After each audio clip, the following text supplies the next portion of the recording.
2 hardcore levels, which is 25 levels. We only get 1 attempt. If we die, we start at the beginning of the level, but the clock keeps going down. Now, in the first lot of 25 levels, I was very proud to actually get the number 1 spot because I was competing against quite a famous speedrunner who I knew in many levels, as well as many games in the past. So it's quite, commands some respect. And this was in the early days when I played N, and then I beat him in this. It did then encourage me to do a plethora of world record times. And so for me to beat him in this one, it was quite special. I didn't think I could do it. I thought the margin was massive.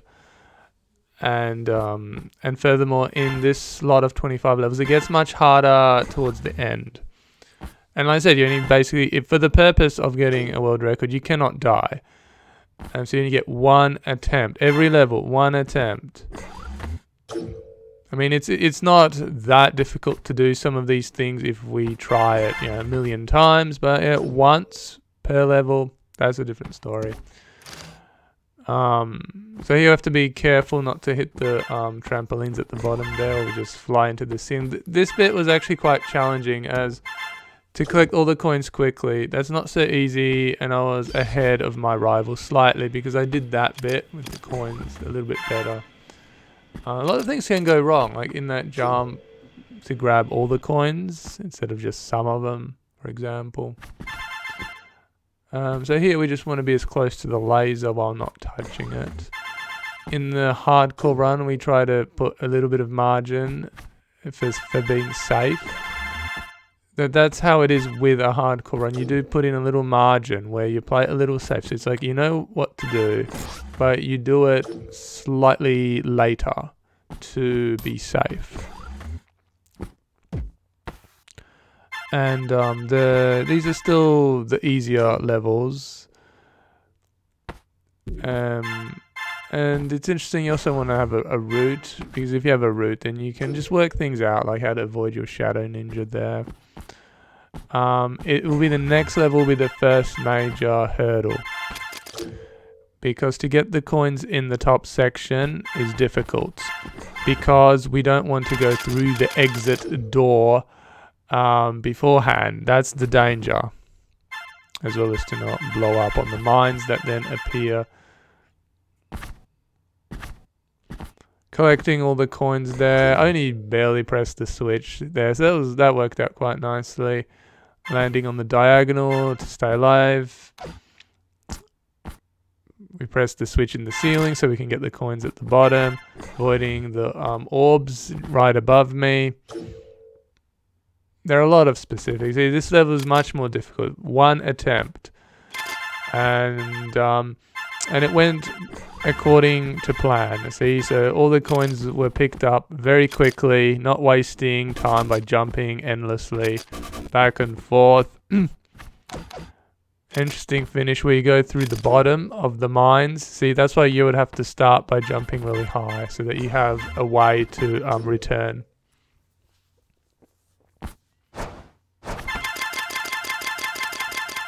And then there'll be 2 more levels after this, and they're both difficult to do quickly. With this one, so it's this jump here off the wall. You want to get enough height, which is difficult. I didn't actually get as much height as I wanted, but I collected all the coins here really quickly. So all in all, it was good. But it's really the last level. That's the granddaddy of them all. My mistake. There's still one more after this. Yeah, this one. Granddaddy of them all. Don't hit the mines at the top. Don't get shot by the laser. Collect all the coins. Don't get hit by the missile. Collect all 4 coins. That's the difficult parts.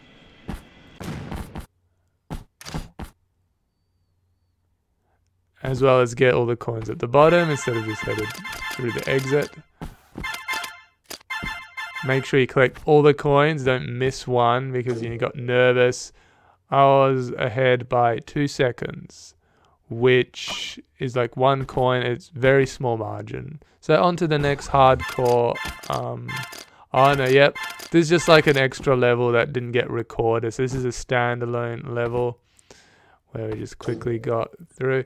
So on to the second hardcore, which is here. Yep, so we're going into the next one. Here the margin was much larger. I was well ahead. I didn't even have all the routes planned out according to what is the optimum, but I got quite obsessive over this one, so it is pretty good.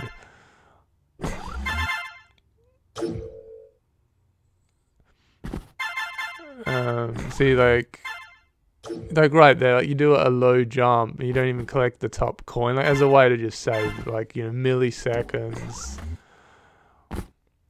Hardcore is very interesting because it's like real skill. I mean, the levels are dangerous, and that shows in a hardcore run. It doesn't really necessarily show in a run where you can just repeat it a million times. So you grabbed all the coins here very quickly. When you jump in the middle of lots of 2 coins, you collect both coins at the same time, but you have to be in between both of them, and that's how you collect all the coins very quickly in that section. These are all routes. Everything is a route. So you avoid the 2 bombs on the walls as you drop in. This bit was quite difficult. You don't want to jump too high or you die from the drop. So that's the first thing, and the second thing is you want to collect all the coins, which is also a problem.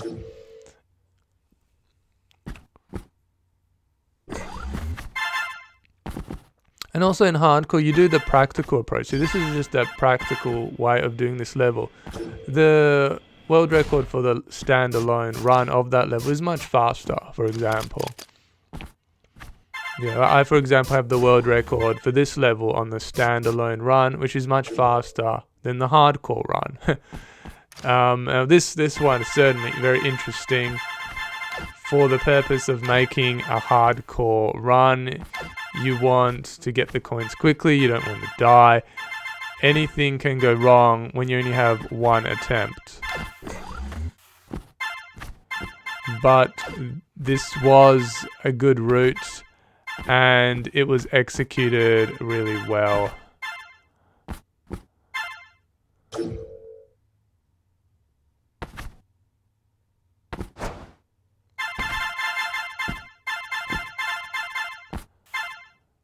So you needed to backtrack to collect that 1 coin, not just because the coin was missed, because you want to then get a good run up in order to be able to press the switch.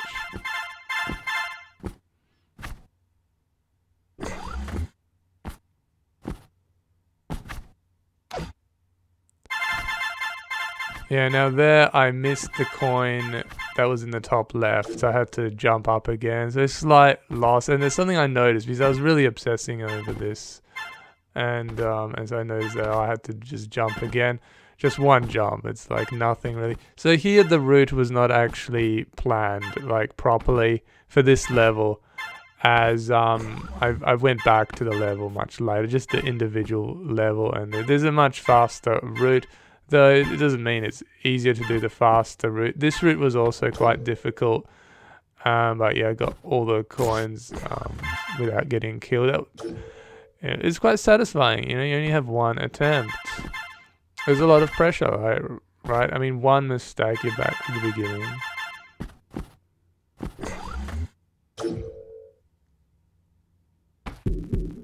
So there'll be 2 shadow ninjas chasing me, as well as more after you press the switch.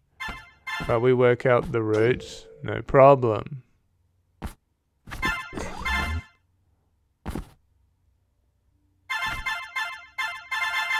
See, a low jump to get 1 coin, because then that coin wouldn't be collected if we just jump off the wall.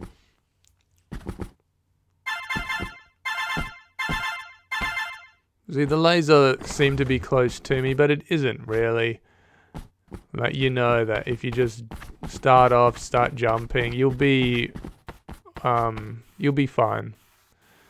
just as you know, he from the drop you cannot die. So it looks like you could from the height, but it's actually okay. Timing is important there to jump onto the moving block. So you take the top route, which is a bit safer in a hardcore. But there was a bit of risk taken there. Like, I did push it a little aggressively, and I could have been hit by the balls, but I knew what I was doing. See, I slightly delayed before I started in this level, as that is actually relevant to avoid the orbs. And lucky last level.